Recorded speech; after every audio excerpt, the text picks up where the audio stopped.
All right, I think we'll go ahead and get started.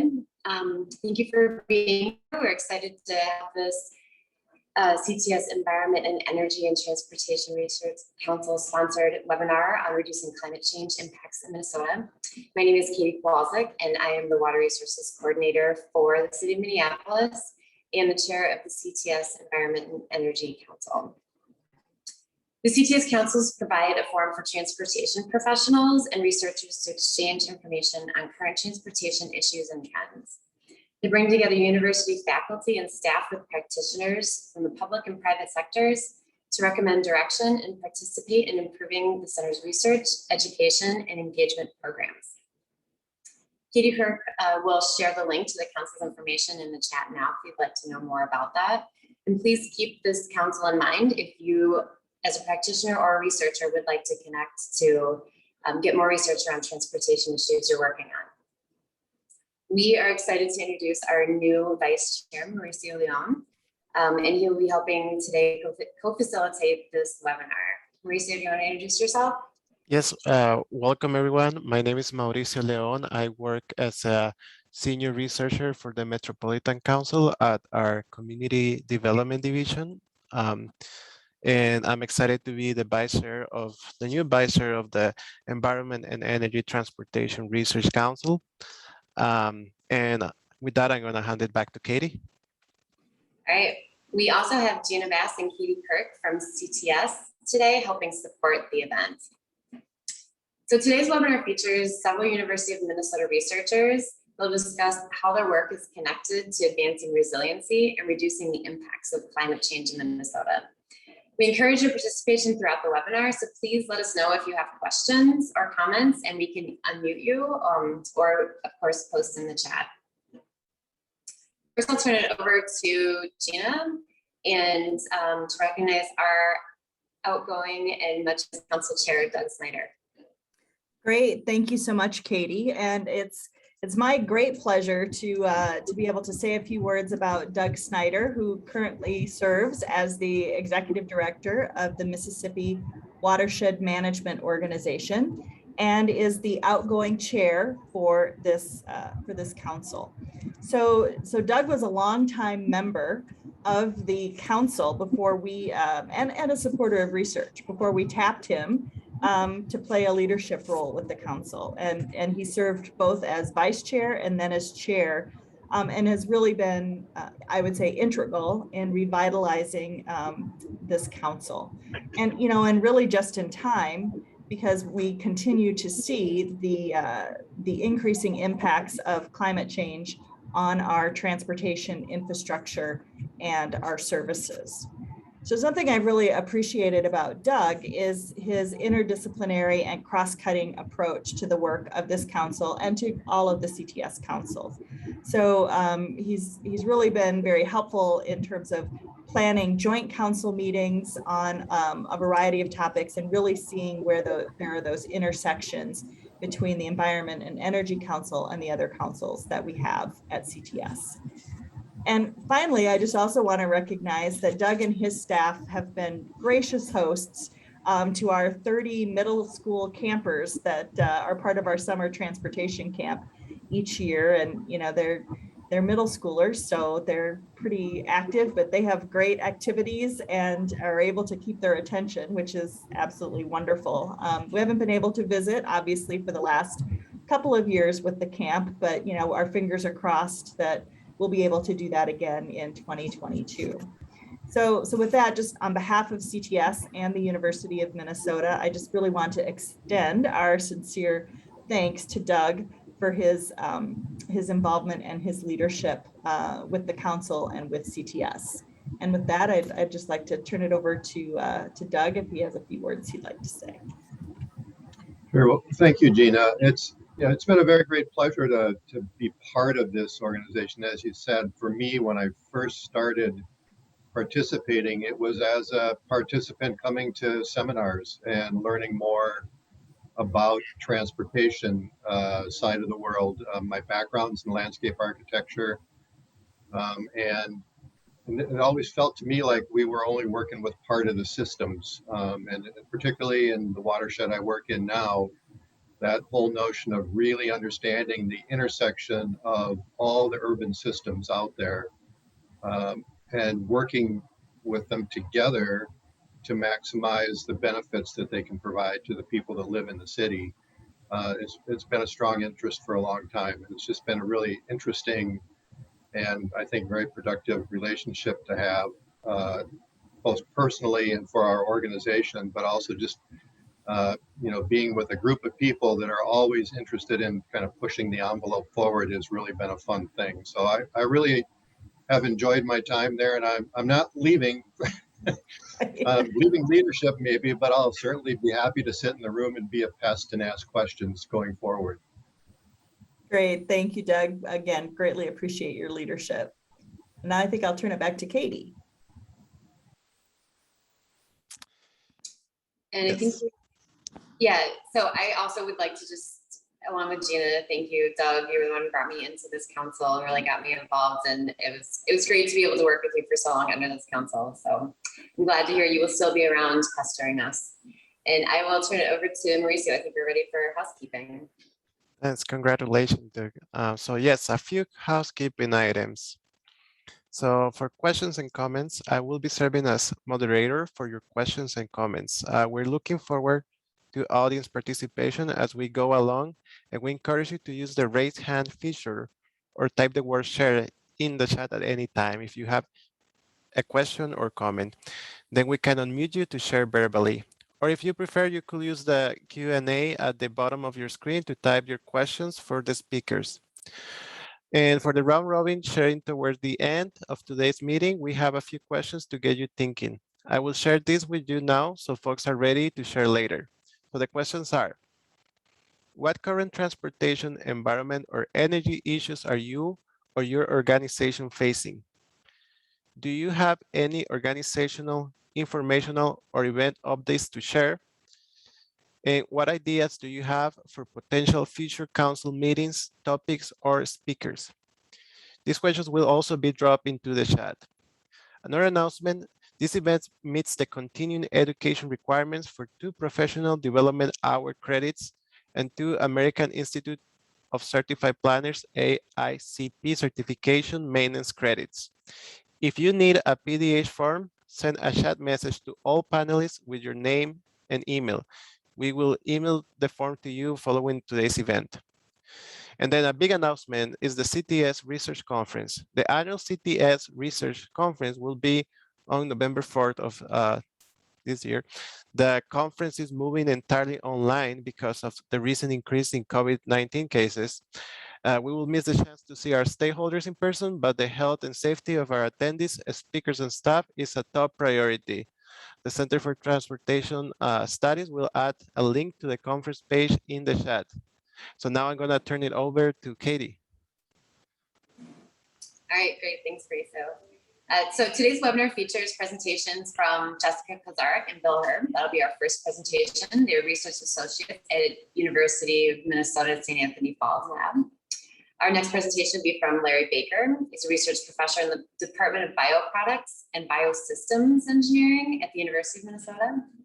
And then our final presentation is from David Safner, who's an associate professor in the University of Minnesota Duluth Department of Civil Engineering, and Meg Kyle, who's a research associate at the University of Minnesota Duluth Natural Resources Institute. As we go through each presentation, we'll try to pause at the end of it so you can ask questions about that particular presentation. And then, at the end, we'll take additional questions and before we move into round robin. So with that, I will pass it to Jessica and Bill for our first presentation. Thank you, Katie.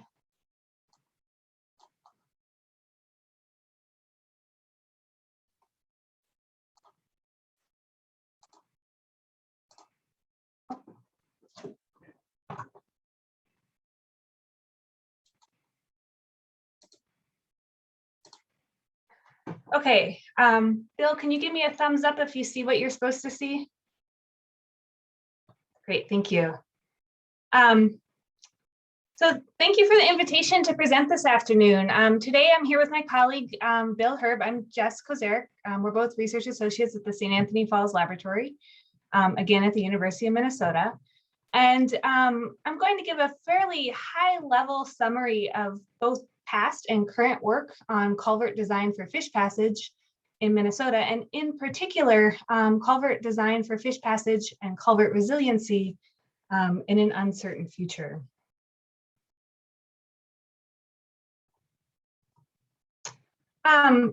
So oftentimes when we think about road stream crossings from an engineering perspective or from a driving perspective, we're thinking about them in terms of safe and unimpeded passage from point A to point B along our road networks.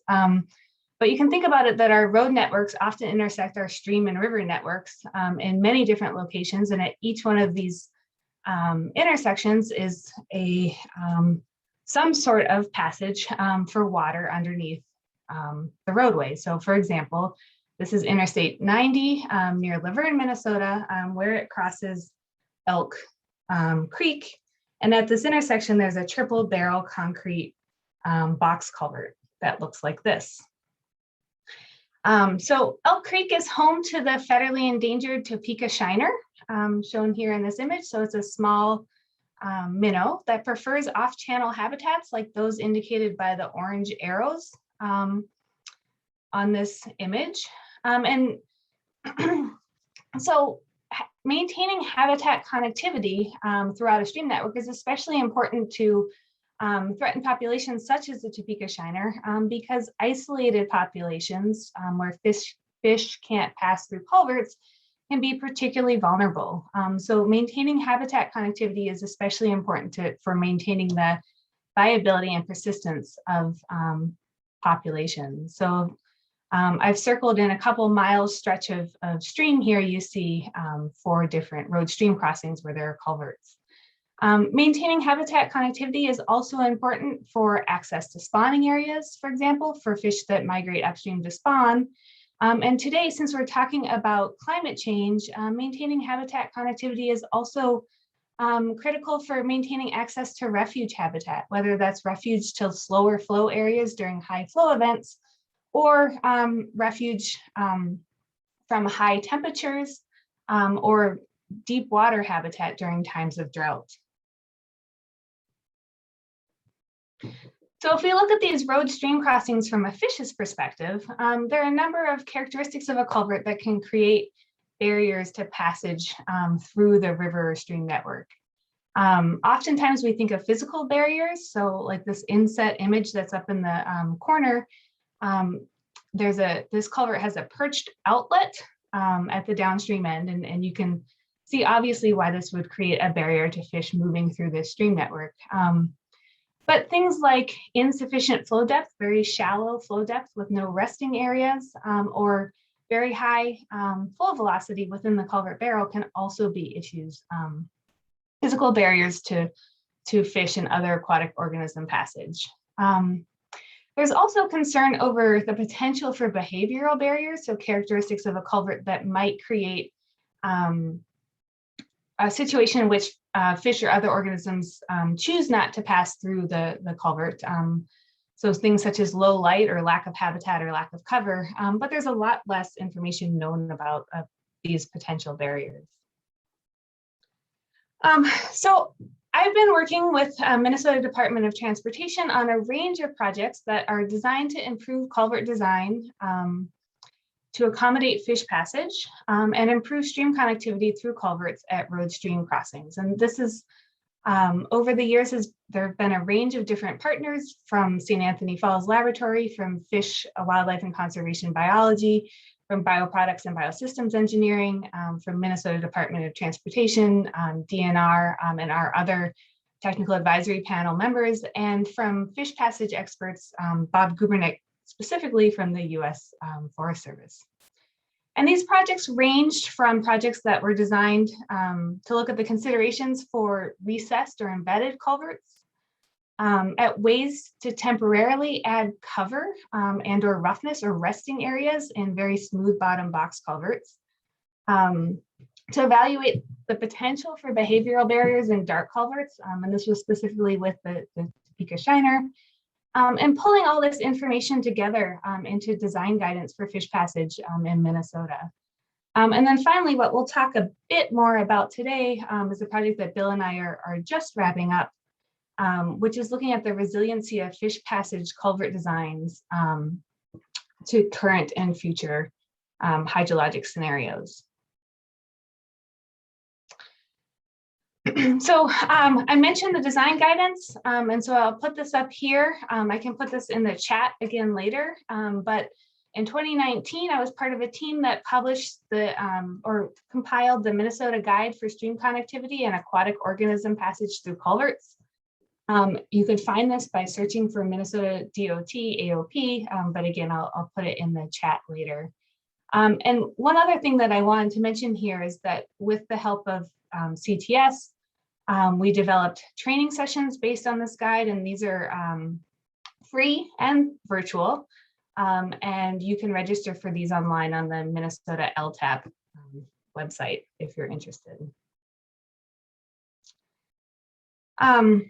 So there's a long history of culvert designs for fish passage, both in Minnesota and across the country. But there's an emerging consensus over this idea of a channel spanning embedded or recessed culverts. And the idea here is that by creating a culvert that has natural stream bed roughness within the culvert barrel and is designed at the channel width, so at the bankful width or slightly wider, that you have flow and depth characteristics in the culvert similar to the flow and depth characteristics in the channel. And thus you eliminate the need for specific hydraulic criteria of individual fish species. So the idea is that if a fish can swim through the channel itself, that it can likely make it through the culvert as well. And this is opposed to designing a culvert for, say, adult trout. And if you were to design a culvert to meet the swimming criteria of adult trout, you might miss a whole suite of other organisms that need to move through that stream network. So the project that Bill and I are working on right now is designed to investigate the parameters of culvert design through a modeling study that integrates fish swimming ability for Minnesota fish species with current and future hydrologic scenarios. So by parameters of culvert design, I mean culvert sizing, so culvert width, for example, but also is the culvert embedded or not embedded, and how do those things affect culvert performance in terms of fish passage. So as part of this project, we surveyed 50 culverts across the state of Minnesota in different watersheds. And for each of these culverts, we collected site-specific information on the culvert design, the shape, size, slope, and embedded or not embeddedness of the culverts, the local channel characteristics and sediment characteristics in the stream. And you combine this with a database of fish swimming criteria for the fish present within each watershed and current and future modeled hydrology, which Bill will talk about more in just a second. We combined all of this information together to analyze fish passage, sediment mobility, and the frequency of overtopping for these culverts in both current and future climate scenarios. And so a motivation of this study was really that, again, looking at these culvert design parameters. And so culvert design, so including the sizing, is critical for both safety, so in terms of the frequency of overtopping, but also fish passage. So an example is these larger culverts that are designed to accommodate fish passage are likely more expensive up front, but are more resilient to large flow events. They have greater hydraulic capacity, but there's a balancing act there. And if you make these culverts too wide, you can actually create fish passage issues by creating insufficient flow depths or sedimentation within the culvert barrel.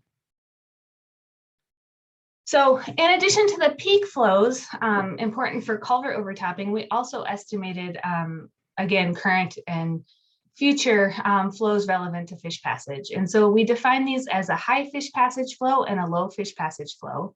So the high fish passage flow would be the highest discharge where you had to meet the swimming criteria of different fish species. And the low fish passage flow would be the lowest discharge at which you wanted to meet the depth threshold for fish passage. And we define these as the 10% exceedance for the high fish passage flow. So that's the flow at which 90% of the annual flows are less than that flow, that discharge, or the 95% exceedance, or the flow at which 5% of the flows are higher than that discharge for the low fish passage flow.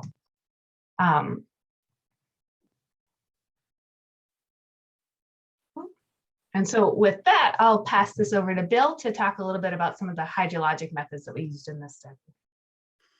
Okay, so the first point I want to make is that we surveyed 50 culverts, and very few of them actually had a flow gauge associated with them. So even for looking at current passage conditions, we needed to model these fish passage flows. And the second point I want to make on this slide is that the fish passage flows aren't a matter of modeling a few storm events individually. You really have to do a continuous simulation that looks at the balance of precipitation and evapotranspiration seasonally. So for current conditions, we could use the USGS StreamStats database, which gives us all the information we need for current conditions and is relatively quick and easy to do. But if we're looking at future conditions, StreamStats doesn't really handle that. So we set up some continuous runoff models, in this case HSPF, to do 20-year continuous simulations of present and future conditions. Next slide. HSPF is a relatively complicated model to set up and run. So we picked a subset of the 50 surveyed culverts for. Uh-oh. So.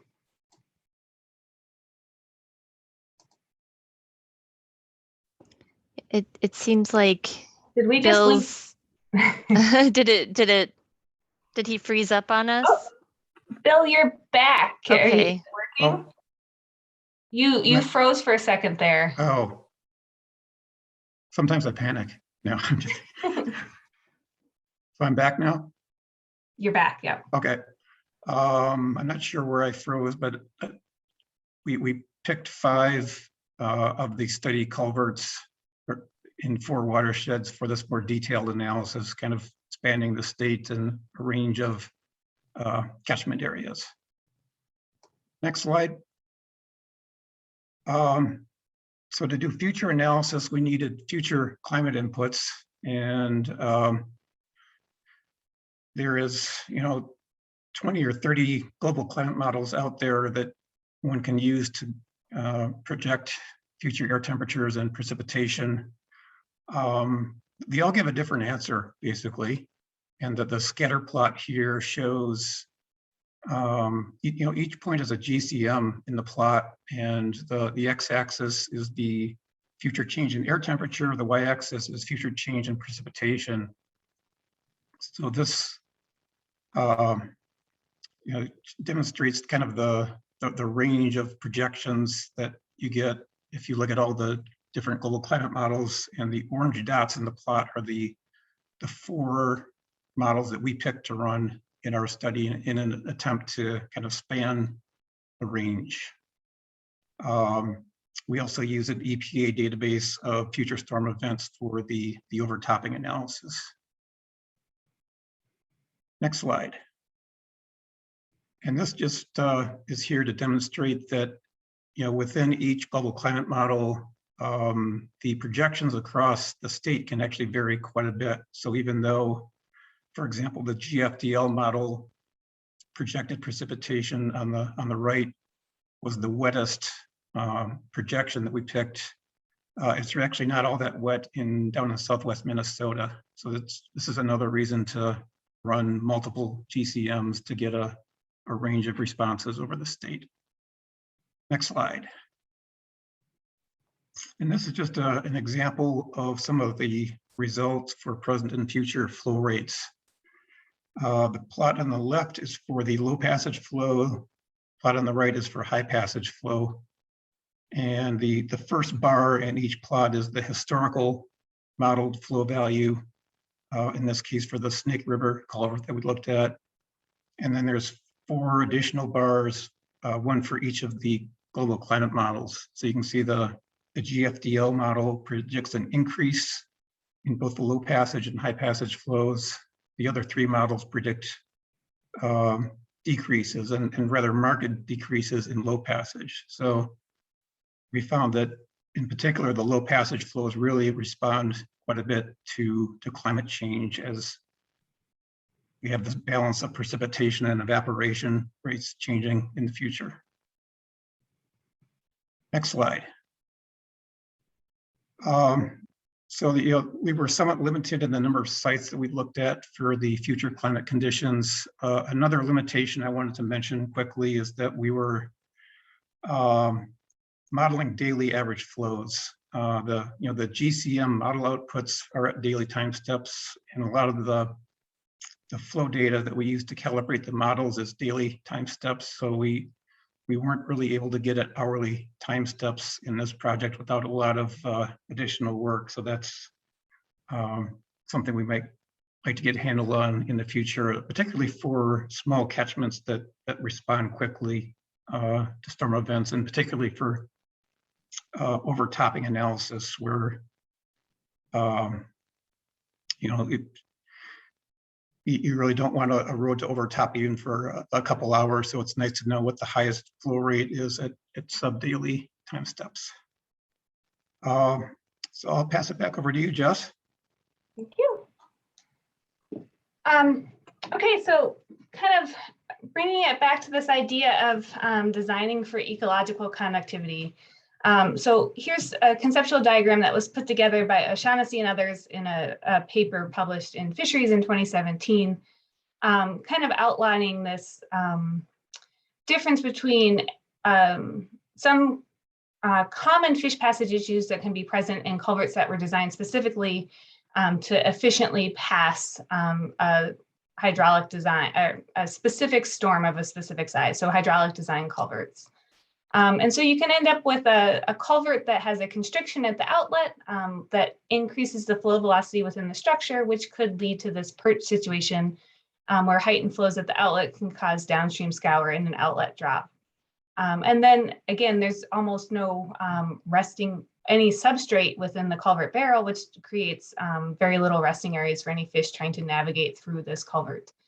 And if you compare this to that idea of recessed or embedded culverts, where you have a larger channel spanning culvert, reducing channel constriction at least up to the bank full flow, and you have flows within the culvert structure that mimic the natural flow velocities, as well as stream bed within the structure that provides potential resting areas in terms of rocks and boulders and things. And you limit this issue of fish passage impedance in the outlet. So kind of, if you think about the sort of rethinking the design for ecological connectivity, these are kind of the two. This is the direction in which a lot of the guidance is moving. But you can also think about this in terms of designing for resiliency. So the paper that was published by O'Shaughnessy and others in 2017, that was a cost-benefit analysis that looked at the relative costs of the traditional culvert design versus the ecological culvert design, and the additional upfront cost that was outweighed by the additional life cycle of these larger culverts. Here's another paper along similar lines that was published by Gillespie and others in 2014. This was a conceptual diagram that they put together looking at this gradient of ecological connectivity, which also parallels this gradient of flood resiliency. So again, going from this culvert design specifically for flood capacity with little consideration for ecological considerations, to a culvert that's designed to meet individual fish swimming ability. So for example, designing it to meet the swimming ability of a target species, up to an embedded culvert, the channel spanning culvert that has sediment placed within the culvert barrel, to an embedded culvert that accommodates floodplain connectivity. So with the addition of floodplain culverts up to a full valley spanning bridge. So the results of our modeling study generally supported this current guidance, is that culverts that were designed, that were channel spanning, that were embedded, had fewer fish passage issues than culverts that were either much wider or much smaller than channel spanning culverts. So for example, culverts that were very narrow were much narrower than bank fill width. We saw a higher level of high velocity flow barriers. And for culverts that were much wider than bank fill width, we also created a concern for low flow depth barriers.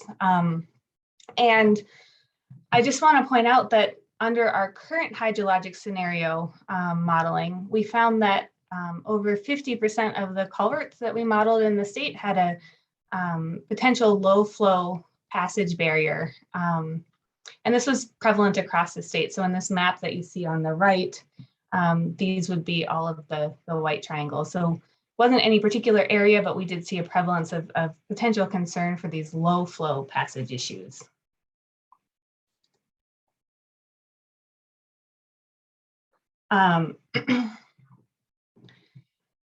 Which and takes this concept of recessed and embedded culverts, that when we are designing these types of culverts, we also need to consider what's happening at the low flows if we want to maintain fish passage. So some ways to do that. One way is that if you have a multiple barrel culvert, you can offset one of the barrels so that one barrel is set below the stream bed and it's embedded with natural channel substrate, and other barrels are set at a higher elevation so that the low flow gets directed into that lower elevation barrel. In some situations where there is significant concern over fish passage and significant concern for passage, particularly at low flows, not just embedding a culvert or placing sediment within the culvert barrel, but also creating a low flow channel within the culvert may be necessary, like this lower picture on the right. Because in that case, at low flows, the low flow is concentrated at sufficient depth in order to allow organisms to pass through that culvert. I have a note here that while there's some information on this in the design guidance manual or design guidance document that I showed earlier, there's still limited information available on design for these accommodations of low flow channels. So just in summary, culvert designs that can adapt are more resilient to future climate scenarios, especially considering the uncertainty that Bill mentioned. Despite this uncertainty, it does appear that low flows are likely a concern, especially when we're considering fish passage and the need for fish passage, again, to get to refuge areas during high temperature or low or drought situations. And more resilient culvert designs account for changes in both high and low flows, with a width of approximately bank full channel width or slightly greater, and incorporating a low flow channel as well as embedded sediment of similar roughness to the channel. So again, this is a pretty high level overview of a lot of work. There are reports out there for most of the projects that I kind of touched on, and there will be a report very soon for the project that Bill and I just discussed today. If you have questions, please feel free to email myself or Bill, and our email addresses are shown here. And we're happy to answer any questions in person here as well. So thank you. Thank you, Jessica and Bill. It was a great presentation.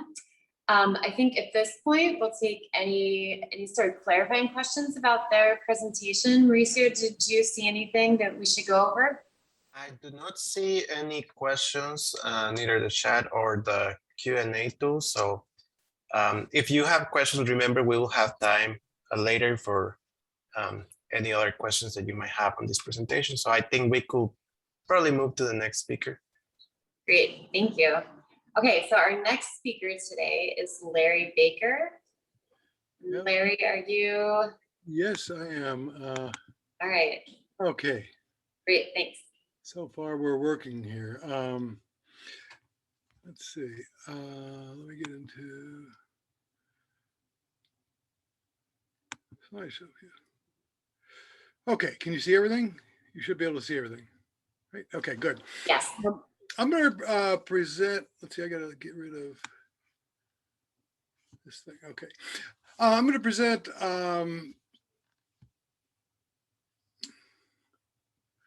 On two topics. One is management of coarse organics. Wait, give me 1 second. I'm going to. Okay. Management of coarse organics and also chloride in urban stormwater systems. The first project is actually completed, but we're doing several follow-up projects. And I want to give a little bit of credit to several people here. Ross Bittner on the passenger side of the truck. It was the water resources engineer at the city of Prior Lake when we did this study. Sarah Hobby was the co-PI with me on this project, and Paula Kalinowski was a graduate student. She's now at EOR. And the other project, the chloride project, Doug Klimball, who's now working with Connie Fortran on salt issues. Bruce Wilson, who's my co-PI on that project, and there we go. And Jessica Wilson at City of Edina, who was their water resources coordinator there, and Jacob Bierman, who was an undergraduate working with us.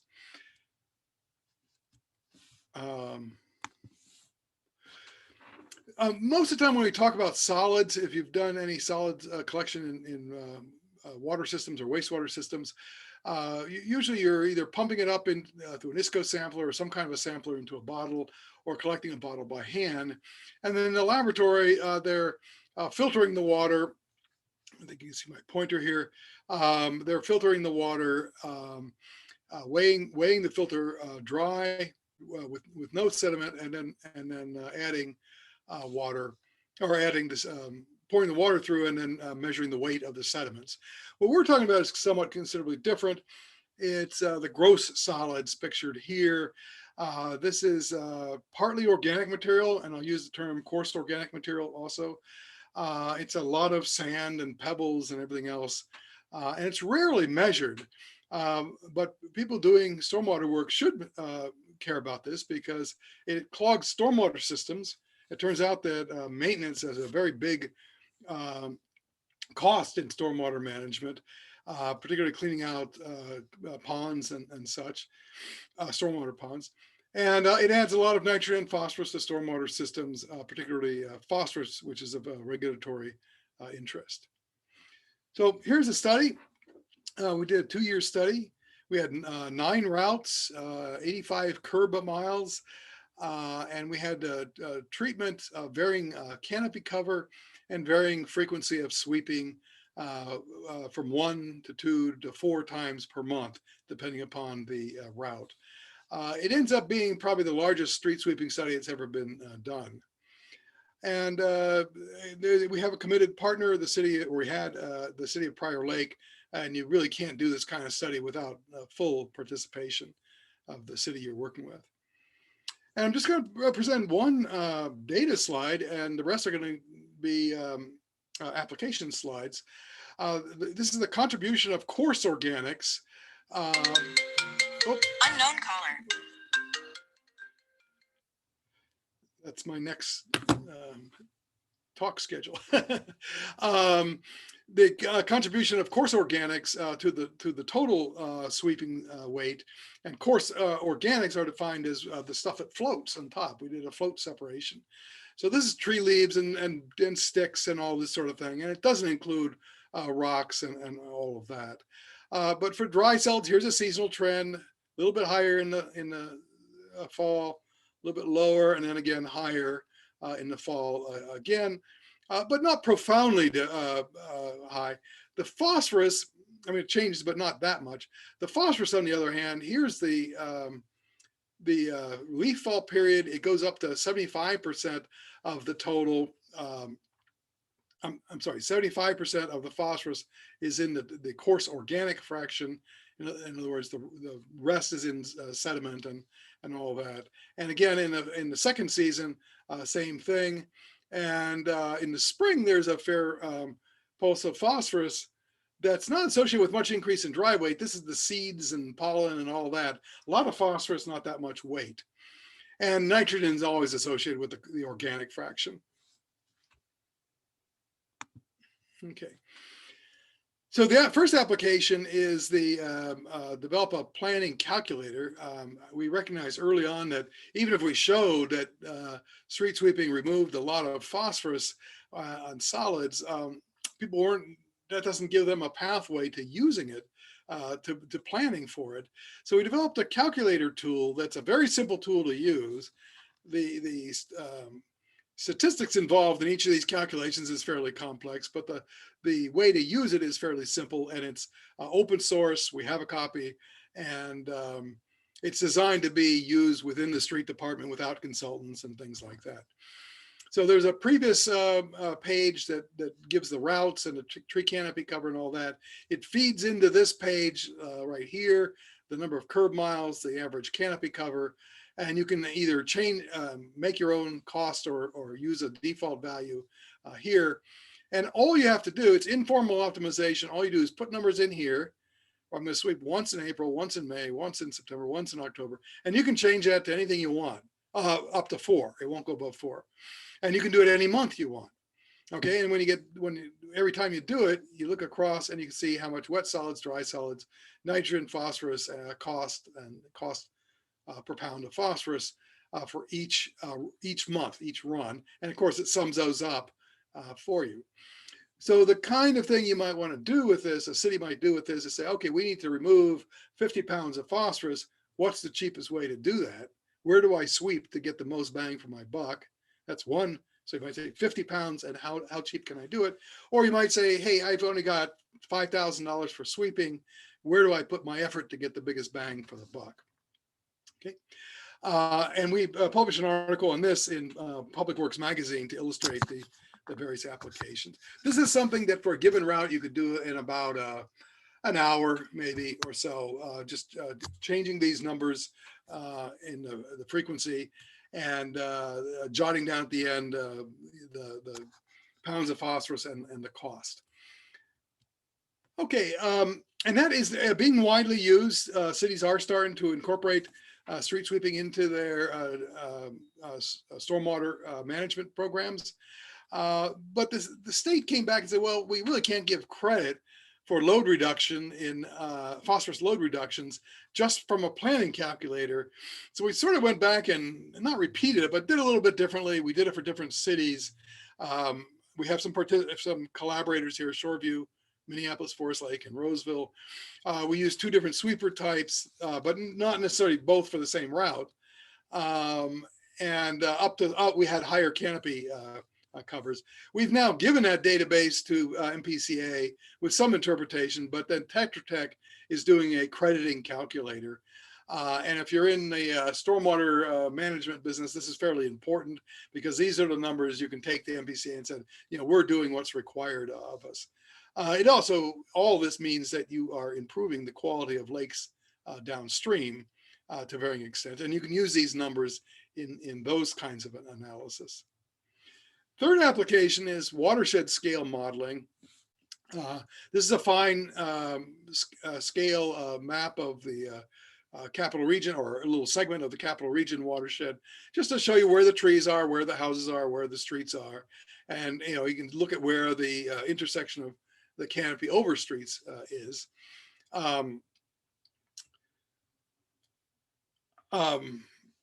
Yeah, and so here is a tree canopy fraction. This is for 8 watersheds, 8 dots, 8 watersheds. Goes from 20%, 0.2 to 40%, 0.4. Here's the yield in kilograms of phosphorus per kilometer squared per year. And here's the data calculated from the normal way of doing stormwater, the stuff that's collected in bottles and filtered and all that. This is the total phosphorus in relation to canopy. If you go for 20% canopy to about 40% canopy, yeah, you roughly double the yield of phosphorus in your outflow. So this alone tells us that tree canopy is important. What this line shows, this is the modeled coarse organic phosphorus, and we used our calculator tool for this. And so these are modeled numbers, not actually measured numbers, but they're based on these measured canopy covers. It shows a relationship that's somewhat parallel to this, and about half of this, roughly speaking, a third to a half. And between the two of these really strongly suggests that this coarse organic fraction is having an influence on water quality coming out of large drains. I think there's really very little question about that from us, at least right now. Finally, a lot of our trees are dying. We're losing ash trees from emerald ash borer. We're losing other trees just out of attrition. You know, they get old, they break, they run into power lines, we cut them down and stuff. And we're going to be replacing those, and we'll be replacing them with different criteria than we had 100 years ago or 50 years ago when they were planted. And one of them is, if we replant trees, how much phosphorus are we going to get in the streets? Well, our original NSF study that we were studying the Twin Cities Household Ecosystem Project, we measured about 4,000 trees, did morphometry in about 4,000 trees, and using some Forest Service models, and I use that term loosely, really Sarah Hobby was a lead on that part of this study, and her postdoc, Cinzia Fazzori, did these analysis. I get to make the graph, but it shows that the diameter at breast height, that's a standard forest measurement, I'm not being squirrely on you here, is directly related to the amount of phosphorus per tree in leaf, the amount of phosphorus in leaf fall per tree. So if you just know what kind of tree you have, here we used maples, and what size it is, and that any forester could tell you really what how the diameter changes with age, you could pretty well predict how much phosphorus is falling off that tree. The only thing left is to figure out how much falls into the street as opposed to on the lawns and stuff. And that would not be terribly difficult to do. That's just a minor next step. And then the relation to climate change is that a lot of this coarse organic material moves during storms, and apparently more, as near as we can see now, moves more during big storms than little storms. And we are getting more intense storms. This is data from DNR, Kenny Blumenfeld. And it shows that the number of 3-inch storms here increases. And also the number of 2-inch and 4-inch. I just happen to show you 3-inch. And the return period used to be 10 years. Now you get them every 4 years. I swear, down to every year now, but it is definitely increasing, no question. And we're going to have more of this stuff washing in. It's going to change the dynamics of gross solids into the future. Also, the low temperatures in winter are increasing. Some people will disagree whether or not climate change is occurring and all that, but just about everybody, including people living in rural areas and across political spectra and all that, anybody who's lived here long enough knows that minimum temperatures have increased. Now, this is the average minimum, but also the absolute minimums have increased. We just don't have 20 and 30 and 40 degree below zero weather anymore. And that's important because that changes tree species composition, and particularly the emerald ash borer, the bug itself overwinters in the tree, under the bark of the tree. Excuse me, I thought I had this turned off. The emerald ash borer lives under the bark of the tree, and it has a lower limit, somewhere around 20 or 30 degrees below zero. We used to have that, and we didn't have emerald ash borer. Now it's warming up, and we do, and it's, I think, pretty clear that that's the reason. There's also some good things that might happen in terms of different kinds of trees that we can plant here that we couldn't have planted 50 years ago. I should say we're continuing this. We're now on a study led by my colleague, John Chapman. We're quantifying the mass of gross solids moving from streets to rain gardens. We're doing this measurement about every week and looking at precipitation patterns. I think clearly it shows that leaves move when you get substantial rainfall. We're not even done with the first season yet, so I can't give you a whole lot more information on that, but that will be coming up. And this is Aaron Peace, who's a graduate student in the study, and he supervises a little group of undergraduates and others working on this. Now let's turn to de-icing. Again, I'm not going to present a lot of data, but just enough to get you interested, hopefully. This has been a major problem in Minnesota. Here we add the pollutant deliberately. We add salt for de-icing. We add lots of it, mostly in the form of sodium chloride. It's considered that we must keep streets fairly clean, and to varying degrees that's true. Chloride cannot be trapped or degraded in best management practices. You can't build a stormwater pond that traps chloride forever. You can keep it there for a while, but you can't you don't make it disappear. It doesn't get transformed much. So you have to stop it at the source. That means applying less. Chloride is mobile in soils and moves to groundwater. We do have areas in Minnesota, in the Twin Cities, where there are elevated chloride levels in groundwater. So far, mostly just shallow groundwater, and not quite to the levels that violate water quality standards. But some domestic wells, anecdotally, I've heard that some people are getting a little bit more chloride and sodium in their groundwater.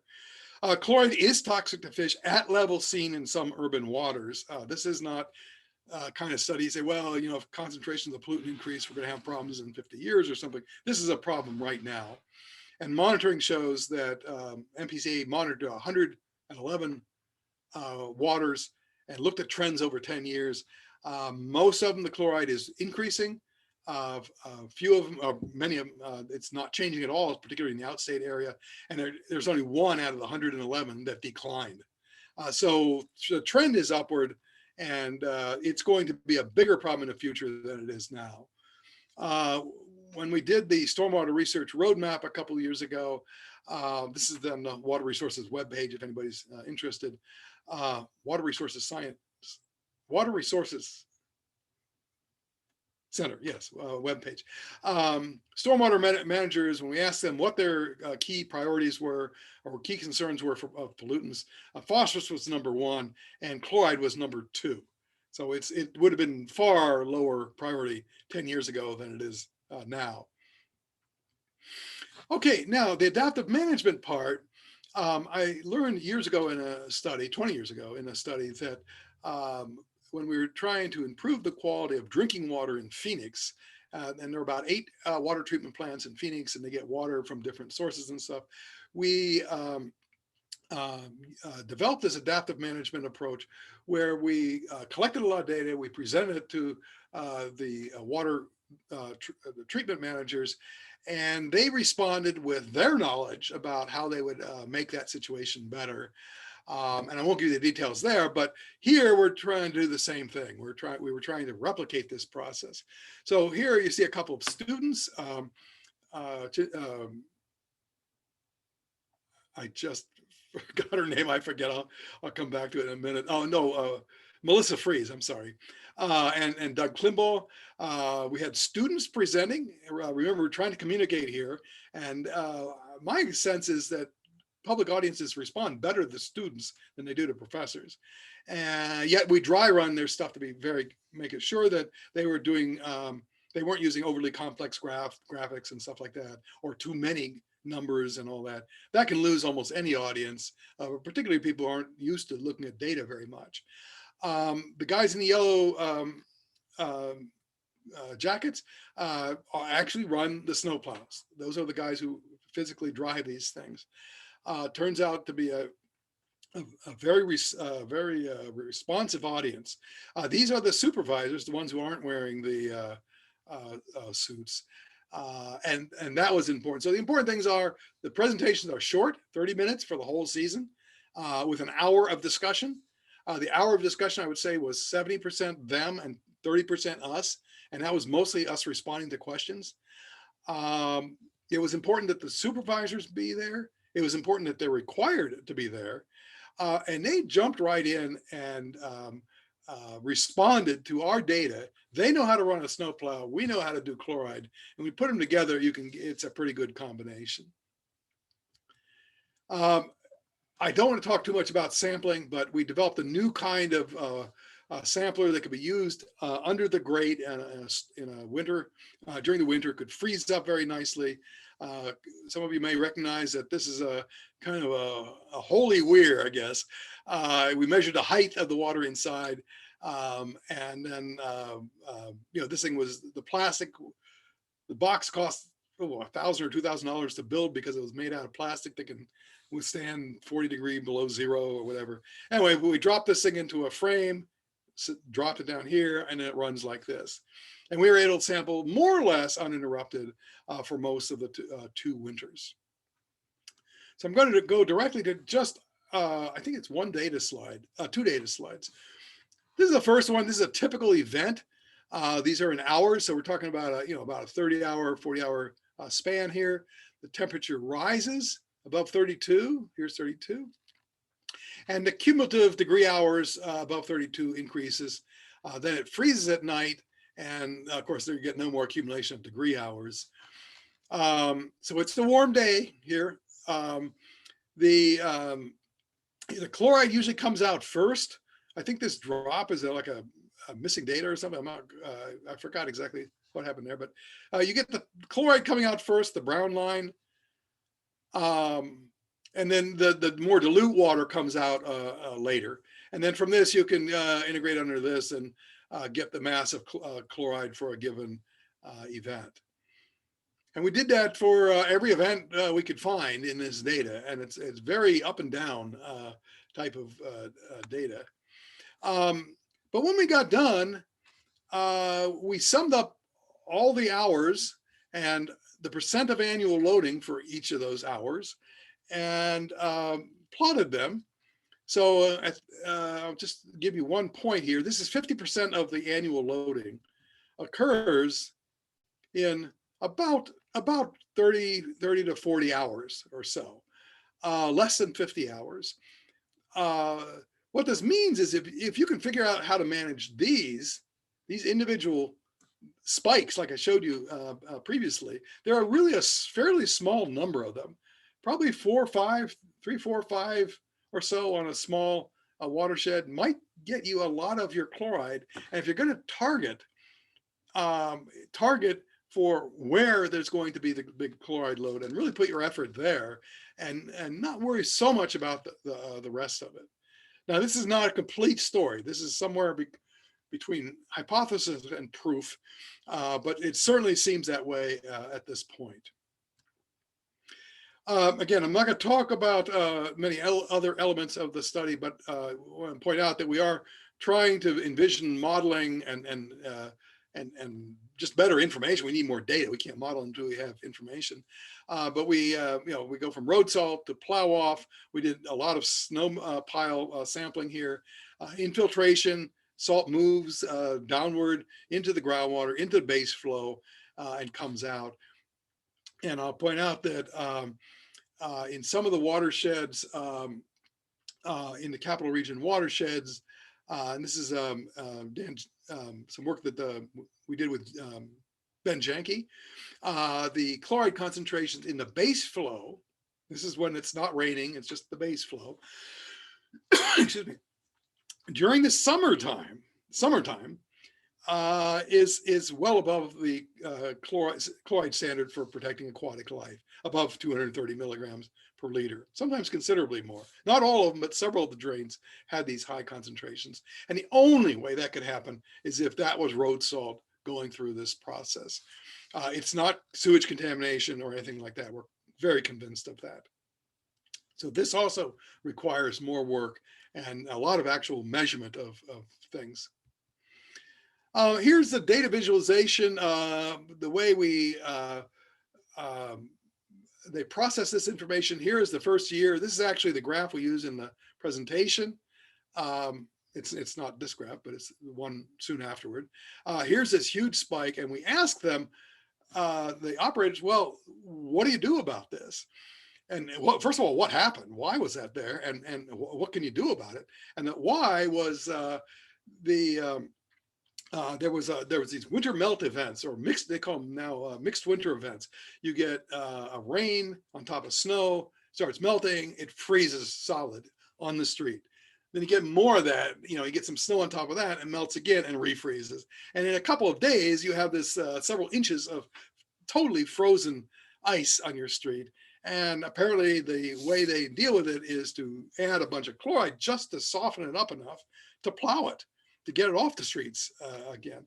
And so what do you do about it? Well, what they propose is that they buy a different kind of snowplow blade, these Yomo blades that are reputed to clear better. They bought, I think, 4 of them, and they've been using them. We haven't had a chance to get any data because our study ended, but they are using those now. And the operators like them. They're quieter. They do think they clear better. The maintenance people, I don't think, like them quite as well. They take a little bit more maintenance. But anyway, that was our data and their idea on how to solve the problem, their solution. And we've seen some other, they've made some other recommendations. They've said that their salt is clumping. They're getting poor quality salt, and they've taken some steps to change their purchasing practices. We told them that they could download and this truck data. That wasn't actually possible at the time, but it is now. And the operators themselves can look at their track records. The way my watch tells me what my heartbeat is doing when I'm exercising or something. They could not measure maybe in real time, but per event, come back the next shift and take a look at what everybody did and such.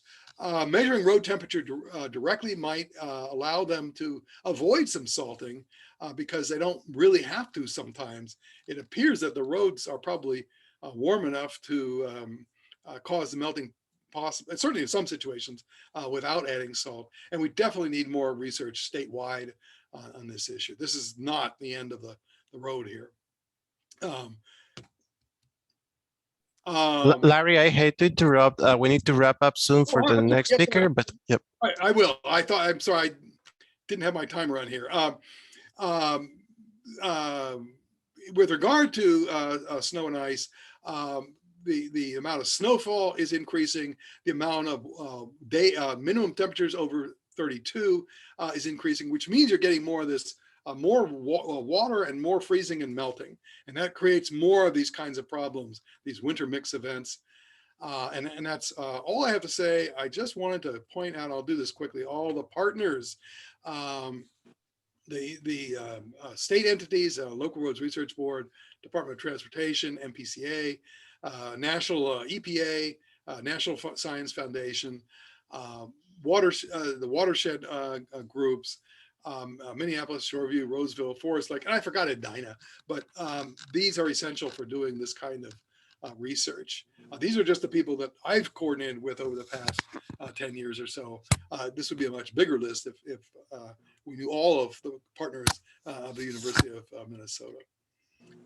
And the dollars, cities and stuff, we want to collaborate. Don't worry about dollars. Dollars come from very few of these entities. But if people are willing to be partners, we can do a lot of things. They do require outside money, but it does not have to come from the local partners. It can come from state and federal sources and things like that. So I will stop there now. Great. Thank you so much, Larry. And I think in the interest of time, we will move right to Sure. David and May's presentation. Thank you, Katie. I'm trying to share. Oh, Larry, I need you to stop sharing so I can share my slides. Oh, sorry. Let's see. Oh, stop share. Okay, got it. Thank you.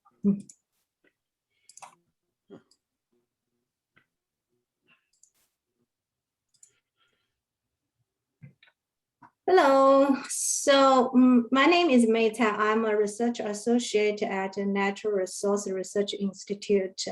David Sefner is a professor at UMD, and we are going to talk about the reuse of regional waste in sustainably designed soils for stormwater treatment.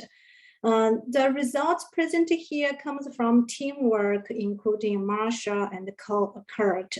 Both of them are just retired recently. They found the best job in the world. So why reuse wastewater? So reuse wastewater could help to reduce climate change.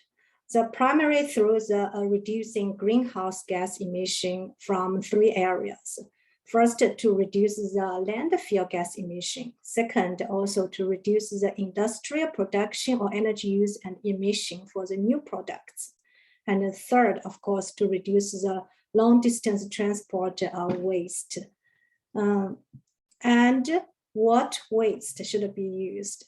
So basically we will choose the regional available and the material should be continuously available. So the product is a potential list here, including the salvage peat, wood waste or byproducts, such as peat screenings, peat scrapings, and mineral tailings from iron mining. Also the drainage sediment from the Duluth Harbor. And the last one is compost. Compost is the material we are using as a baseline to compare with the other waste materials. For the peatland, Minnesota is rich in peatland, and typically the peatland covers about 14% of the state total land. You can see from this map. So when during the land construction, such as the road construction or any building construction, tons of salvage peat materials are dug out from the land. And typically they are just disposed on the land. No use at this moment. The other is for the peat byproducts, such as peat screenings, scrapings, or tree bark. Here are 2 pictures taken from the 2 cities in northern Minnesota. We can see that piles of the peat screenings were stored there for a couple of years and no use for there. Mining byproducts. Of course, iron mining is one of the major industries in Minnesota. During the mining process, it always produces a lot of byproducts, such as the taconite tailings. It could be the coarse tailings or fine tailings. So last one is for the drainage sediment. So here is a pile of Duluth Harbor drainage sediment. For the Duluth Superior Harbor, every year, about 100,000 cubic yards, the drainage sediment is produced. And the street sweeping, Larry mentioned that there's a lot of street sweepings also. So even Duluth is not a big city, but for the Duluth city, every year, about 10,000 cubic yards of street sweepings are produced. The last one, the compost. We used the compost collected from a wastewater treatment plant in Duluth. So first step, we are collecting the waste materials information. Here is a map shows the waste materials and the sites located in the northern eastern Minnesota, and typically is close to the Duluth areas. And for each symbol, there are 2 lines. And the first line shows the owner's name, and the second line shows the product's name. There are total 21 waste materials are selected, and However, we only used the 10 of the 21 materials to be sampled and characterized in lab. The reason is that some materials are not suitable to be used in public land. For example, the sludge from wastewater treatment plant, it is identified as the class B biosolid. So that means that type of the sludge, it is not allowed to a public access for the first year of the field application. And some materials, also the owners of the materials are not willing to participate in this kind of research. They are not willing to share the data or release any research results. So that's why only half of the materials are selected and analyzed in our lab. And in the next stage, we are interested to expand to the statewide waste materials. If you have more waste information, you're welcome to send information to us. So I'm going past to Dave to talk the more lab characterization and the field work. Thank you, May. So I think this graphic demonstrates what we're trying to do with the waste materials. So we're trying to create roadside captures for runoff water where we can treat this before it ends up in the water stream that you and I use and it influences the environment. So from a civil engineering application that I take care of, we're trying to hold the water. May's taking care of the environmental, where we're trying to filter out the nasty stuff that's in the water. And as a bonus, we're growing plants. It's a selfish bonus because that helps both May and I, the plant's roots, filter out the material and help from an environmental engineering standpoint. And from a civil engineering standpoint, those plants are holding the soil in place and preventing erosion. So anything that we put down stays there where we want it. So I think the next slide demonstrates what we're trying to do. The first flush is probably a term that's familiar to most people in the audience, but in case you aren't familiar with first flush, there's federal regulations to catch the first inch of rainfall. So in the building I'm sitting in and you're sitting in, it's fairly straightforward to do. The building I'm sitting in has several retention ponds or rain gardens close to it.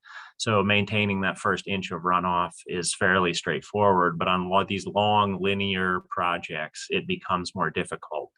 The pollutants that build up on the roads are washed off in that initial rainfall. So that's why the regulations point to catching the first inch, the first flush. So we're accomplishing this by using the waste in those bioslopes and bioswales that you see there. And on our next slide, that demonstrates the process that we took. So May talk through all of the different waste materials that we have. We first characterized them so that we knew what we were dealing with. And then we came up with methods of identifying which could be potentially used in a field application, how we were going to test those blends. And we first determined the soil or the design parameters in the laboratory, and then eventually applied them in the field. On the next slide, you can see the overall goals that we were going for. I talked through first flush from a civil engineering perspective. That's what we were after, was capturing the water. May is filtering the water, make sure that informally the junk that comes off in the water doesn't affect you and I and nature, that we're dealing with that on site. And like I mentioned earlier, the plants are helping both of us accomplish this job. So the first thing that I looked at was a fairly straightforward test. I do this is like the intro to geotechnical engineering lab that I teach here. This is one of the first tests we do. So this isn't a complicated test. It's just simply finding the grain size. This was important because the specifications are written in terms of grain size. So we wanted a certain amount of organic content in there to make sure that we could grow the plants that are helping both May and I out. And we also wanted to make sure that the mixes, the engineered soil designs that we came up with had a large enough grain size to permit water to flow through it. The larger the grain size, the better permeability and infiltration we have. That's why most of the specs are written in terms of grain size. So when we characterized our waste materials and then chose them for engineered soil mixes, we shot for grain size distributions that matches regulations. And ultimately on the next slide, this is why those grain size are important, is because we're trying to catch that first flush, catch the first inch of water. So ultimately we're after infiltration rate, but we looked at saturated hydraulic conductivity as our worst case design. So we chose a conservative approach to this. As the pore spaces fill up with water, it's going to be more difficult to catch the water.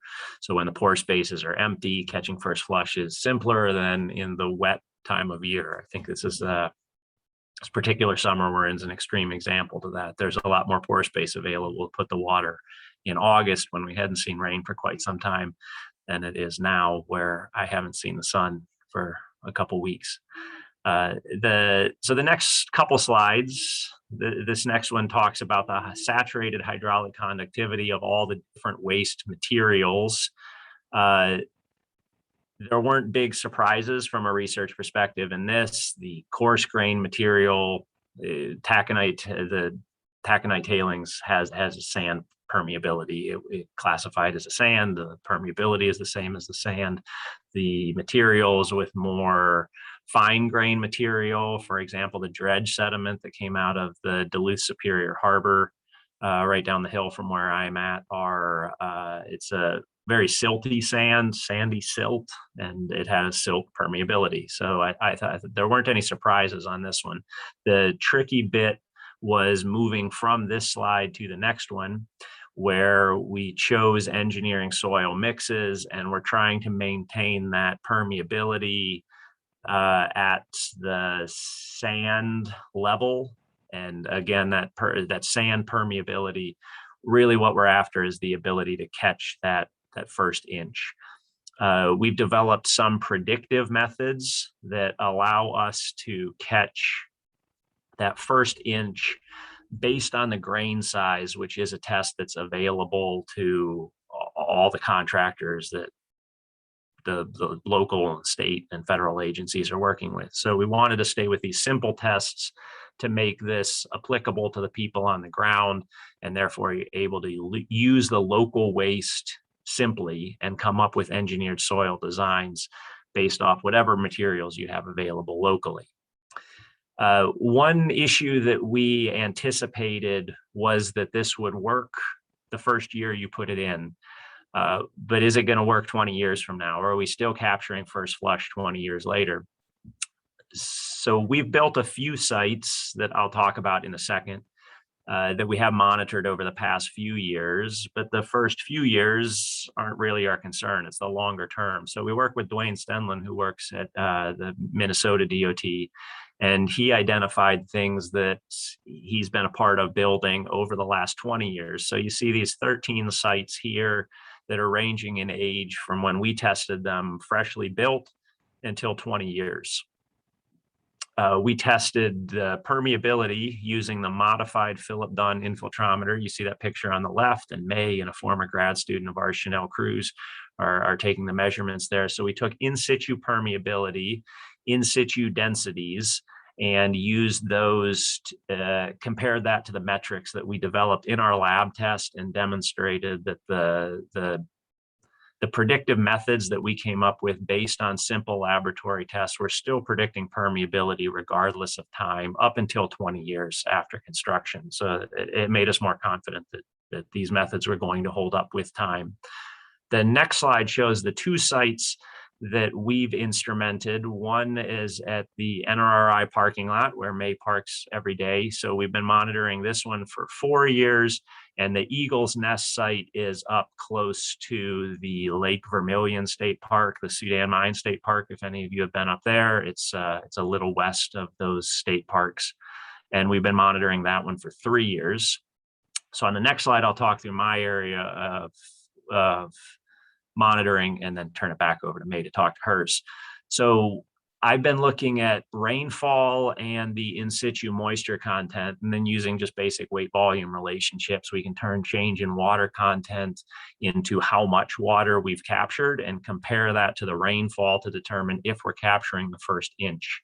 So on the next slide, you can see the type of data we're collecting, and along the bottom axis there, you'll see the rainfall data, and the top axis is the top set of data, is the moisture content from the various sensors that we put in. So you'll notice those spikes on the bottom correspond to rain events, and you'll notice corresponding spikes in water content. So both here at the NRRI site and on the next slide at the Eagle's Nest site, you'll see that the water content is increasing. Level of data analysis we've done so far is that we are capturing the first inch.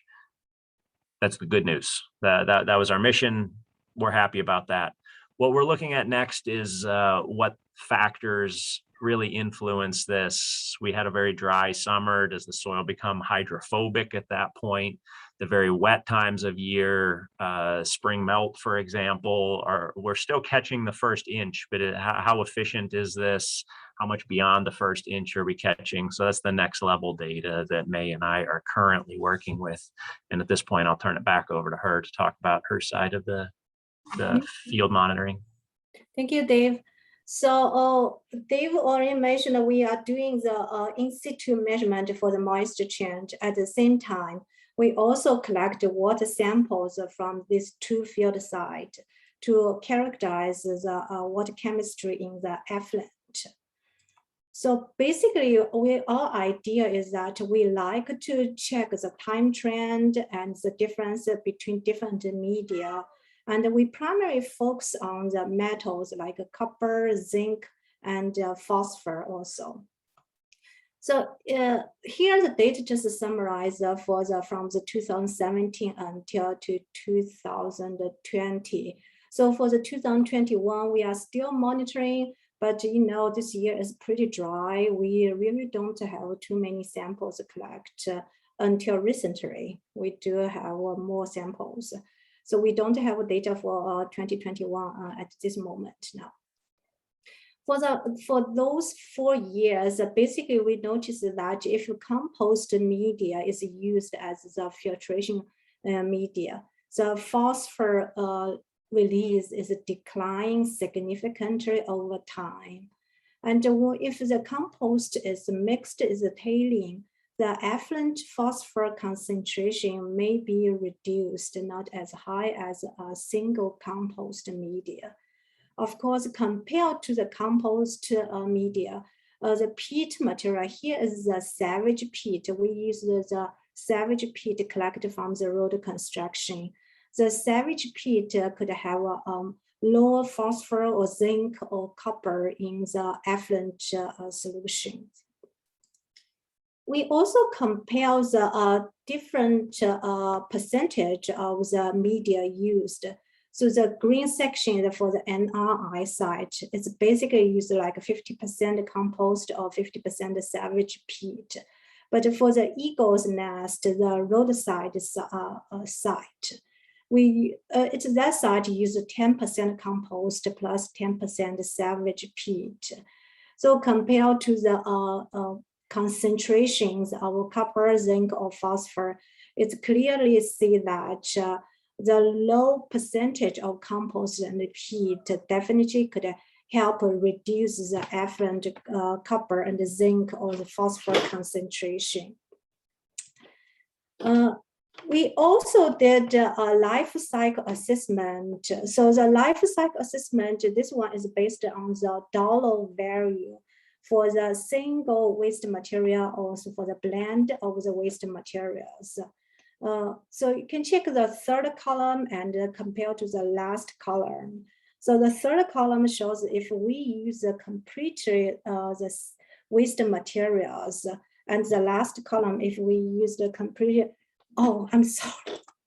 we use not using any savage materials. So the dollar value definitely we can save a lot of money if we use the salvage materials instead of any commercial products. This assessment is based on the dollar value. Our next stage is going to do the environmental life cycle assessment. So environmental life cycle assessment were based on the environmental impacts. So we will use an environmental impacts unit such as greenhouse emission or carbon emission unit to calculate. That's our next stage work plan. So from our lab work and the field work, we realized that most waste materials we investigate are good to be used as stormwater treatment filtration media. And local organic waste materials has a high potential to replace the commercial compost in the stormwater treatment. And taconite tailings, physically it works similar like sand.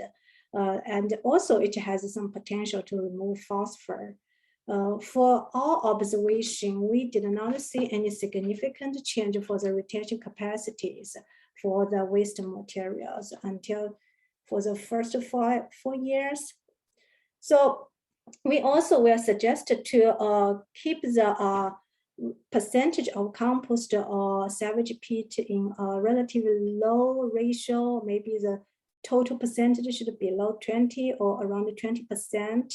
That will be good for all civil engineering, environment, or biological aspects. We would like to thank for MinDOT to give us funding for several projects.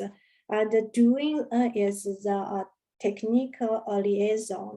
He gave us a lot of valuable suggestions for our work. CTS worked a lot to help us for the proposal preparation, submission, or grant contraction, and also help us to dissemination our result. We also like to thank the many graduate students like Chanel, Josh, and Adam for their research work to finish our projects. I think that's all we have. This is a picture taken in 2016 when me, Dave, Marsha, Kurt, and the graduate student Josh and one undergraduate student constructing the MRI site. I think it's time if you have any question. I'm going to stop my sharing. Thank you. Great. Thank you, May and David. That was a great presentation. At this point, I'll pass it to Mauricio and we will move into questions for any of the presentations. Thank you. And thank you to all our presenters. So I want to remind the audience to use the raise hand feature or to type share in the chat for questions and comments. So don't be shy. So far, we haven't seen a lot of questions.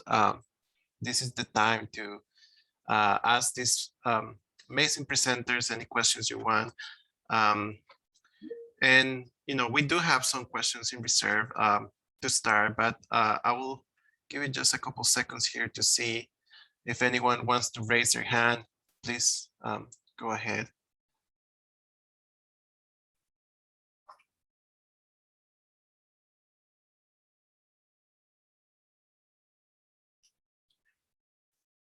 And maybe I can get us started with a question for the presenters. I don't know, Katie, do you have also a question that you have? Maybe you can. Sure, you can ask yours or I can go with a question too, either way. Okay, I'll start with mine. So the three presentations have this in common, which is you are suggesting improvements to infrastructure that make our roads and our ecosystems more resilient. So who needs to hear this information? In the particular case of each of your presentations, how are decisions made around improving design? More like on the policy side, like how is this information becomes actually a change in like what we see in terms of design of culverts, in terms of snow plowing, in terms of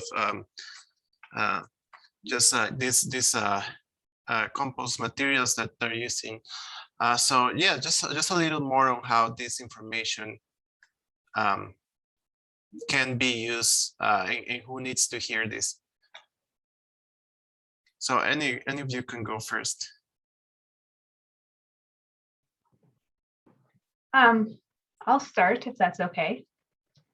So in terms of culvert design for fish passage, many of the research projects that I was involved in were really initiated because of the rule to have to accommodate fish passage in many new culvert designs. And so it was clear, at least at the beginning when I started much of this research about a decade ago, that there was a lot of information that was needed. And so that was really the motivation behind working with Minnesota Department of Transportation and Minnesota DNR to put together the guidance document that helped provide more information for those that are on the ground and actually doing the design. So we put together the guidance document and we developed the short course workshop trainings, and hopefully that helps get at least the information into the hands of folks who are actually working on these designs.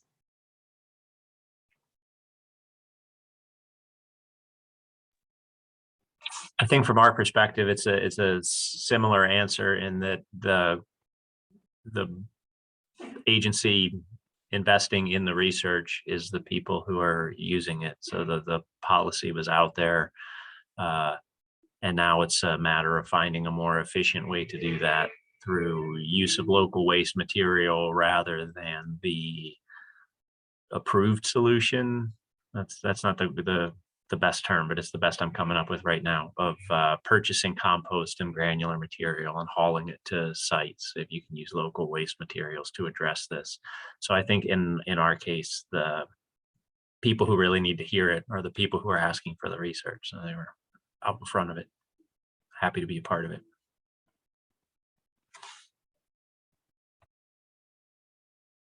Larry, you're on mute. You sound like you want to say something. Yeah, a lot of, I feel like we get the stuff out just by getting invited to talk to cities and watershed districts and stuff like that. I know John Gulliver does a lot of that and such. And you know, we have to really need more outward communication. Unfortunately, it's very inefficient. A lot of times you give a talk somewhere and there's no result. It's not like they turn around and say, well, yeah, we'll give you more research money or something. That's usually not the case. And it takes dozens of talks. The street sweeping, I think I've given at least 20 talks between Sarah Hobby and I, and published in, you know, and that has taken a long while. There was a while when we get that first project done, it took 6 years of and about 6 proposals, failed proposals, before MPCA finally came back and said, yeah, I guess we do like this idea, you know, we'll get you some more money, but it's not a simple process. To some extent, I think putting things in practitioner magazines, like Stormwater Magazine, Public Works Magazine, I don't know what the transportation ones are, but there must be several, reaches a much broader audience. I asked one of the watershed managers, watershed district managers once, I said, what do you guys read? I know if I put in a peer-reviewed journal, you're not seeing it. Say, you're right, we'll never see it. So that's worthless, really. Now that helps other researchers, and occasionally maybe some consultant picks up on it and, you know, and promotes it or whatever. But he said, Stormwater Magazine, that's what's in our magazine rack. And since then I've been in other watershed districts talking, sure enough, that's what's in their magazine rack. It's Stormwater Magazine, not Journal of Environmental Engineering. It'll never be in their magazine rack. And forums, you know, kind of like this are useful to get words out to practitioners, but it's not an organized process. Thank you. Those are great answers. Katie, I still don't see questions or hands up. So maybe we can move to your question and give a little more time to the attendees. Sure, yeah. I guess kind of following up on that, have you worked with the suppliers and maybe especially May and David I know that certainly like our public works crews will buy our bioretention soil from specific suppliers. Are you working at all with the suppliers to help them find those sources or connect, I guess, just kind of on the actual construction side to maybe even make those part of their supply without even knowing that it's a recycled material when we're buying it? The suppliers that we've worked with, I think, are I guess it's similar to the last answer I gave with the DOT. I think that they're very interested in this. So a lot of the suppliers have been part of the technical advisory panel and helping determine additional sources. I think the locality of it is really what's driving the life cycle analysis that May talked about. The more smaller the distance to the site, the better in terms of cost. And we haven't done the environmental life cycle yet, but it's reasonable to expect that that's going to be a large factor in that as well. So I think I feel lucky the community's given us outstanding support in terms of identifying places and helping us get connected with partners. I'm not sure if that answered your question though. Did I take that in a different direction, or is that what you were asking? I mean, that helps. I was just curious because I know when I first started with the city, that was the suppliers are basically saying, well, oh no, we usually do the bioretention soil this way. So for an inexperienced public works crew that, you know, wasn't really sure what they were ordering, Right. that's just, you know, is that another avenue, or with the suppliers really just not interested in connecting to, you know, that sort of that like middle company of getting the Right. raw material to the finished product? One interesting aspect of the research that we've come across is it could just be the topsoil that you've scraped off before you lay the base, sub-base and base. So it could be that local. It's the material that now you're hauling away. And maybe this gets at your question a little better. Is it's one of the reasons we wanted to keep the design metrics fairly straightforward, was that it would be realistic for someone on site to conduct a grain analysis is not a huge ask, whereas more advanced testing would be. So keeping those design metrics simple may allow them to say the stuff we've just scraped off here works. If we combine it with 40% of the sand we normally buy, we mix it with this, we're in business. Did I get closer the second time? Was that better? Yeah, I mean, that's obviously a really great local source, and converting that to, you know, not just trying to put it back down, but converting it to the actual bioretention soil, I think is helpful in understanding how to do that. I think I also had a question for Justin and Bill. It sounds like you're mostly focused on new culvert design, and I'm just curious if you looked at anything with doing retrofits of existing culverts, or even prioritization of which culverts maybe would be, or other fish passage routes would be ones that you would want to prioritize for rebuilding? So I'll start anyway. So we'll start with the prioritization question. That's a topic that I've brought up again and again as an important thing to understand, at least in Minnesota. There has been some prioritization work on the culverts up on the North Shore of Lake Superior. There's been some prioritization studies in Wisconsin and other local areas, but I haven't gotten any traction in looking at culverts from the whole stream network perspective, because it's really been sort of a site specific, like site by site. So I think that's a whole in terms of you know, if you're able to spending your dollars efficiently and really prioritizing where you put your effort for these more detailed culvert designs. As far as culvert retrofits, I didn't talk about it much. I really barely just touched on it in this presentation, but we did do a research study a few years ago where we were looking at, it was basically a furry rope. So a fuzzy rope with you know, like fuzz on it that they're using in New Zealand to install in culverts. And this was a project that was brought to me by Minnesota Department of Transportation because they were looking for an inexpensive and easy culvert retrofit. in culverts where you really can't do much else. And something that doesn't affect the overall culvert hydraulics too much. And I walked into that fairly skeptically and left with a much more optimistic about an idea like that. And because it had all of the surface area, it did slow down flow. The fish we did experiments in the lab and in the field, and fish were hiding underneath it. They were using it as cover and low flow refugia to get through these culverts. So we did that work. It's tabled for right now because it was a material that was made out of plastic, and we didn't really want to be putting plastic fibers out in the environment. So we're still thinking about ways to take that further, but that's kind of where that's been left for now. We have time for one last question. So please raise your hand. If you are talking right now, we cannot hear you. You have to raise your hand, and that's the option that is on Zoom on the bottom.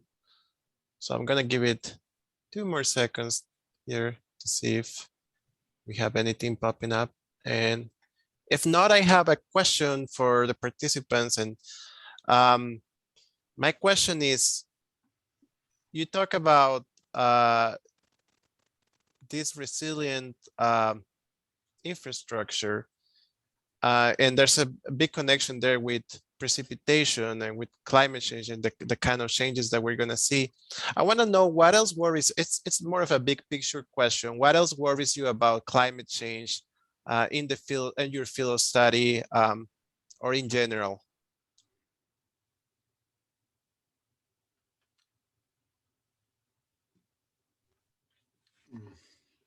Yeah, I think this is a good opportunity to switch to the round robin. And I think that's probably the main question that I have too, is, hearing some of the things that we're doing research on around climate change and climate resiliency.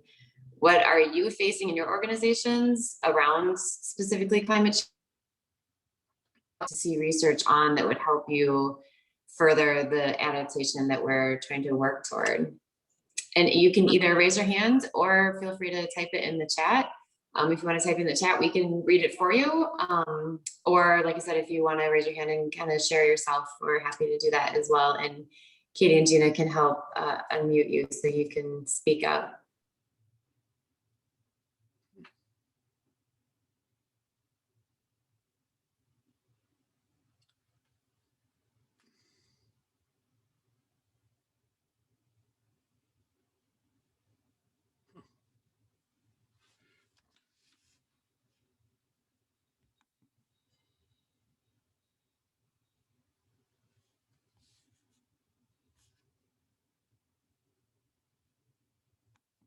It looks like Innocent has raised his hand. I'll go ahead and unmute him.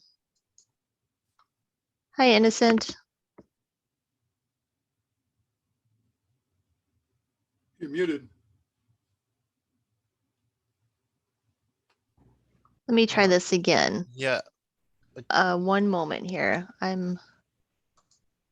Okay. I think, Innocent, you're now able to unmute your own mic and join in. Is that working on your end?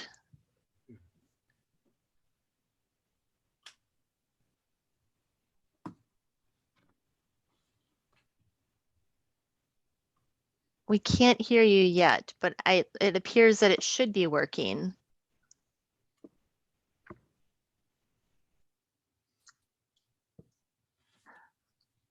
You know what, let me see if I can, if you're okay with this, I can promote you to a panelist. See if that will do anything. Innocent, is it working now? Shoot, we cannot hear you. Okay, well, if you wouldn't mind, if things do get working on your end, let me know. And otherwise, oh, we can see your video. Hi, Innocent. Are you able to unmute? Oh, I still can't hear you, unfortunately. I think you're muted. You can hear me now. Oh, yes, there we go. Oh, okay. Thank you. Okay. Yes. My name is Innocent Ayom. I'm with the Minnesota Pollution Control Agency. We've been working on the effort to or strategies to reduce greenhouse gases, and because in 2007 we had a legislation directed the state to reduce greenhouse gas emissions by 15% by 2015, 30% by 2025, and 80% by 2050. But we are not on track to we didn't meet the 2015 target, and we're not on space to meet the future goals also. So working with other agencies and other partners, trying to find a way to reduce the greenhouse gases emissions, especially since transportation is #1 in the emitter of greenhouse gas in the state. So part of a major effort is the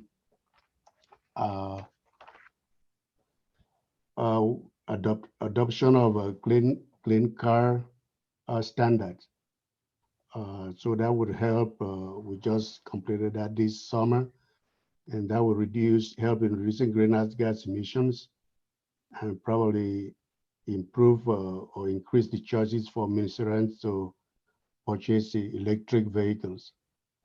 So that's part of the strategies we're working on. I think that is a major improvement to be able to adopt that standard in the state.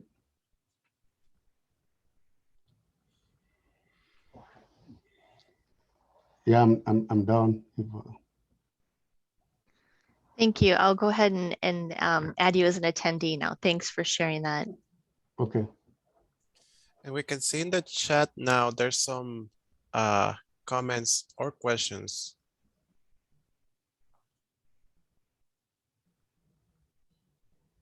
Yes, so the most recent one is to Jessica from Steve Voss.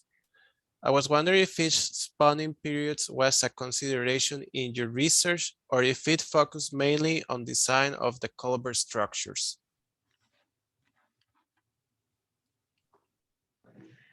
Hi, Steve. So no, we weren't specifically looking at spawning periods for individual fish species. There's a lot of variation on that depending on what fish you're talking about and as to what time of the year and what period. And so, yeah, that was not, we were focused mostly on the design of the culvert structures in order to allow fish passage, and focused more on the designs that allowed passage throughout the year than focusing on an individual fish species or a specific time of the year required for that fish species. Yeah, I think it would have been really interesting to try and look at something like a fish spawning, something very specific to a season like spring snowmelt season or something like that, because these continuous hydrologic models can get at that. We can look at snowfall and snowmelt and how that's changing in the future. But we just didn't get to that level of detail in our project. Well, Bill, we can talk more about that later.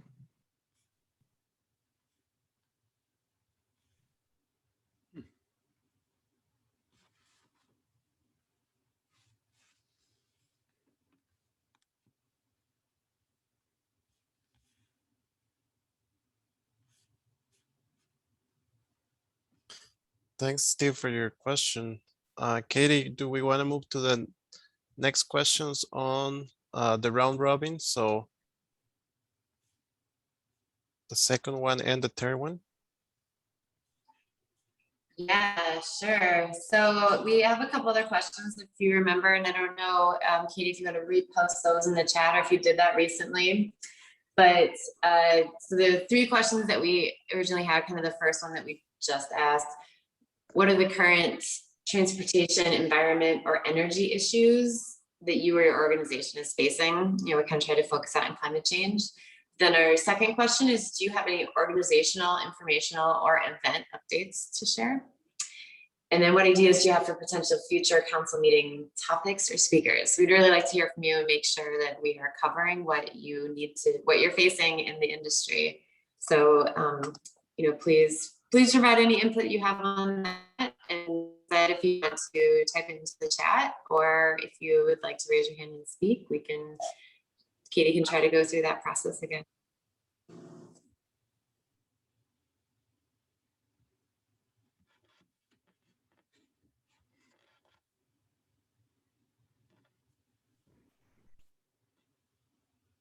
It looks like we may have a quieter group. We can always resort to calling on people, but we won't do that to you. But yeah, folks, we would love to hear from you all, to hear what's going on in your worlds, your orbits, your organizations, if you would like to share.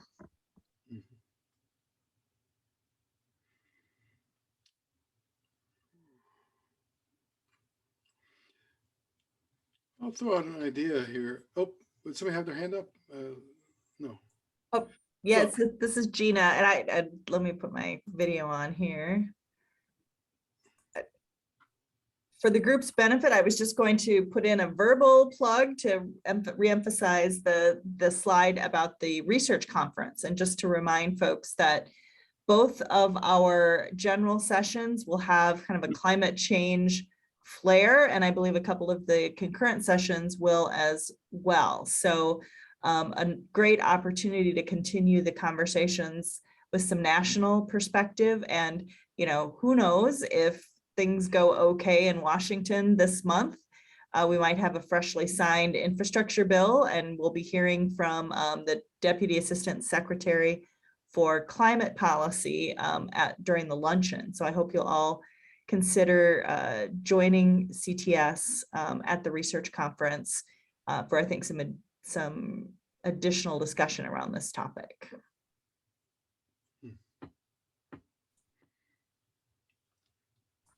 Well, one area or problem that we have in communicating, I think, on climate issues is that we're generally interested in a narrow part of the problem. So this group's interested in transportation. The water resources people are interested in water resources. Foresters are interested in trees. Well, the trees fall into the streets, or the leaves wash down the street, and it becomes a lake water quality problem. But they don't, or for them, in the case of the chloride, you know, they're interested in the street departments are interested in getting the ice off the roads. They don't particularly care about the chloride. I mean, they care, but they don't have any idea what to do about it. And there's really very little intersection there. And this would be true, I think, for anything that we're talking about. You know, the idea of what is the impact of climate change, you know, on a city is one that really, as a whole, you know, in terms of quality of life and such, it's one that isn't usually approached very much. And we probably need a lot more thinking about that. Well, one of the things, for example, that I've thought about, tossed out to John Niebuhr, a friend, I said, well, how many basements are going to be flooded in Minnesota?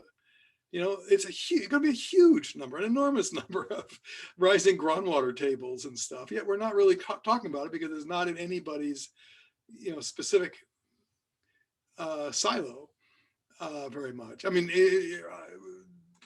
at least that topic isn't, but it seems like, and I'm reflecting back on a symposium we had on urban ecosystems at the University of Minnesota, and we presented research results and had breakout sessions and all that.